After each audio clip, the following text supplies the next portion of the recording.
Monica, hi. Hi. Sorry to bring you here unnecessarily because of the report we spoke about on the phone. It's all unnecessary. My husband would be very angry if he found out you'd come. It's just that Jonathan's home from school and he might say something to his dad, you know how kids are. But I can come into the clinic next week with Rachel, if that's okay with you. We did make an appointment. Well, come in. Thank you.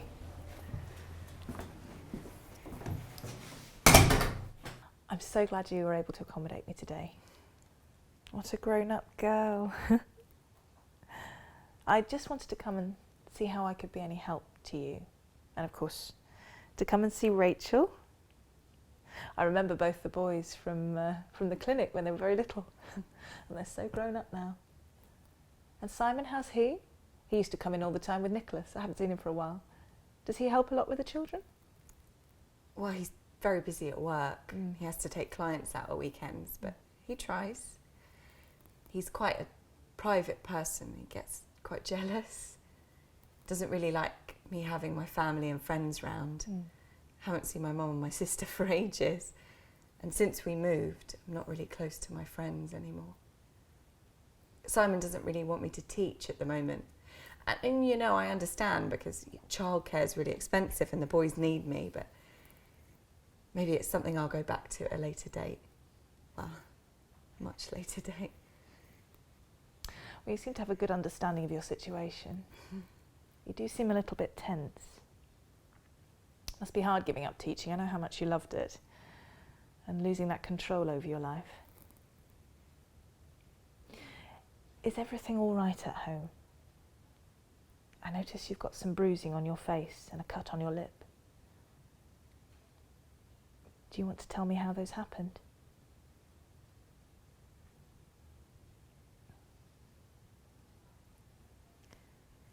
I've read the police reports and I know that there's been a couple of visits to A&E. I'm just worried about you and the children. I just want to make sure you're okay. I feel so ashamed. Yeah, he hurt me. But he said he won't do it again. And the boys were upstairs and Rachel was asleep, so I went to the hospital, but I didn't really say anything. I had to take Rachel to A&E because she fell off the couch and hit her head on the chair. Simon was so angry. He really cares about them. And I am very careful with the children. Is this abuse happening more often? How does it feel when Simon is angry? What happens? Are you and the children scared of him? Yes, I am frightened of him, especially when he's been drinking. Gets very stressed at work and drinks a lot and shouts at me. But he's never angry with the children.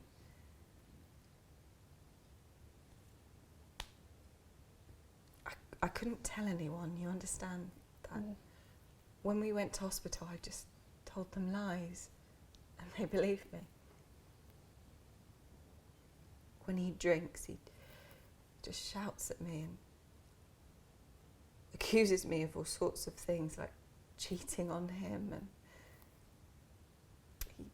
he punches me and has left some bruises on my chest and my back. Since I've been pregnant, it's got worse. It started when I was pregnant with Nicholas. Last year, he tried to choke me and he told me he wanted to kill me. I don't want this baby. I called the police about it a couple of times, but they didn't really do anything. They spoke to Simon. And I tried to tell a midwife when we went to the hospital, but they're so busy, couldn't really do anything. I'm so sorry this has happened to you. I wasn't aware. But thank you for telling me, and I'm obviously worried about you and the children, and maybe I could help by putting a safety plan into action. What can I do to help? My children are fine and they haven't seen anything. I'm aware of the effect of domestic violence on children. I was a teacher, I saw it in my class. I am worried about the boys. The other day, Nicholas pointed at my lip and said, "How can he do that to you?" And Jonathan was shouting at his dad to stop hitting me. They're my children, and I want to explain it to them, but they might say something at school, so I just say it's all my fault. I can see you're upset. I'm worried that this is an escalation of the violence that you've been experiencing, so I want to help you. I want to support you and your family. And we can find support for Simon as well, so that he can deal with his issues. There's a DV project that the boys can go to. And with your permission, I'd like to refer you to MARAC. It's the Multi-Agency Risk Assessments Conference. I've got a leaflet about it here, if you just have a quick look. Have you thought about how you want this situation to be managed? What are your plans for the future? I'm going to call the social worker today, and maybe we could arrange a joint visit, but we need to see you alone. You also need to keep the leaflet out of sight. Is there a close friend that you could tell this to? Have a think about my suggestions, and we'll talk about them again. I have thought about leaving, but I couldn't go into a refuge. There's the boys' education to think about. And sometimes I want to leave, and other times I don't. I'm confused. Simon is a good man. He just needs help with his drinking and his temper. But thank you for understanding that Simon's important in all of this. My mum told me I should be careful what I say to you in case I lose the children. And my husband told me I need to keep my mouth shut in case I ruin his career. My friend said I was oversensitive. I feel like I'm losing my sense of self-worth. I know this is very difficult for you, and I really want you to be open with me. It is very difficult in DV situations to keep your feeling of self-worth. I know this has been difficult for you, and I really appreciate your being open with me. And it's not unusual to feel shame and embarrassment and to have a sense of losing your self-worth. I don't want to cause offence, but I am really worried about the children and your unborn baby. You may think that DV hasn't affected them, but usually it does.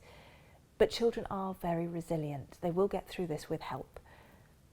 But I am a little concerned about Jonathan's behaviour. Maybe you could take him to your GP and talk about it with him. But I'm sure with help they will get through it. Well, look, I can see that you're very upset, so why don't we talk about this another time? But what about the little one? How's she doing? Oh, goodness me, she has grown up. She must be eating well.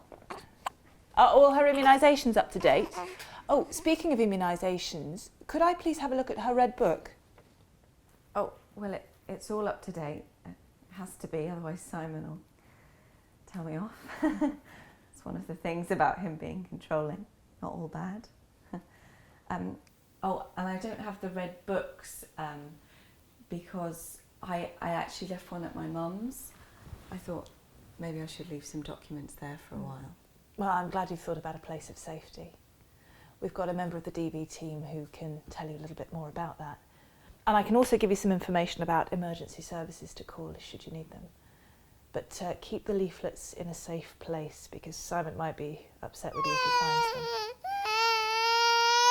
Goodness me, she's loud. Oh, she's so lovely. And she looks so well. Oh, she's got such a strong voice. Who's the singer in the family?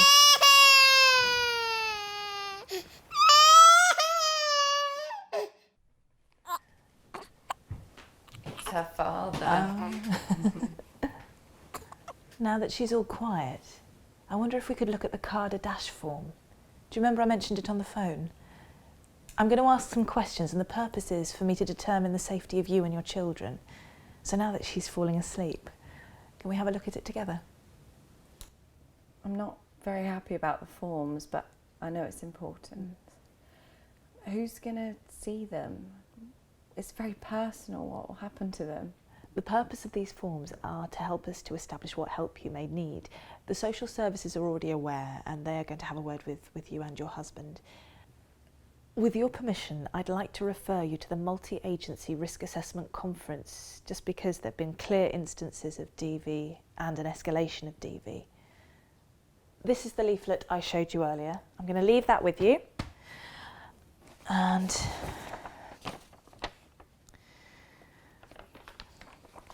now I'd like us to look at this together. So I'm going to ask you some questions now, if that's okay with you. Now I want you to remember that this sort of DV is never your fault. It's always the fault of the perpetrator. Okay? Right, question 1 says, has the current incident resulted in injury? Well, I told you it resulted in an injury. He hurt me and has escalated, and he did say that he wanted to kill me. That's what happens when you live with a violent man. And on question 10, is the abuse happening more often? You answered yes. Could you tell me a little bit more about this? Because this is concerning. I think you might need immediate help. Well, it doesn't happen that often, and my sister's coming to stay with us soon. So. And the next question, which says, did he ever threaten to kill you or someone else and you believed him? You specified yes. Is that what you really meant? Well, yes, at the time, but looking back, he always says silly things when he's angry. But you must have been a bit worried, because I noticed that you're sleeping downstairs. You've got a blanket and pillows on the sofa. Oh, not really. This is for resting in the daytime. You said there was help available. What is there? Can I get some help? Yes, there's lots of help available. I can put you in touch with the Domestic Violence Independent Advisor. I can put you in touch with the Victim Support Services and the Floating Services.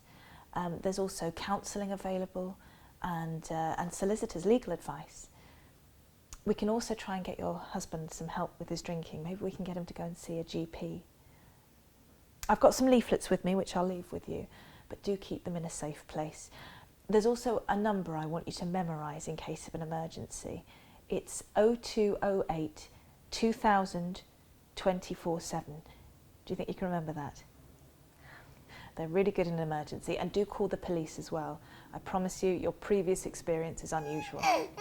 Well, I can see that she needs you, so I'm not going to take up any more of your time, but I want to see you next week. I want to see Rachel as well. And I can arrange another visit at the same time if you want. Okay. Maybe this is all my fault, because I am always late with things like his dinner, and he does like everything to be clean and the children to be in bed before he gets home, and it is difficult to fit everything in, but maybe I could try harder. I love my children, you can see that I do. Please, I know it's hard, but don't make excuses for him.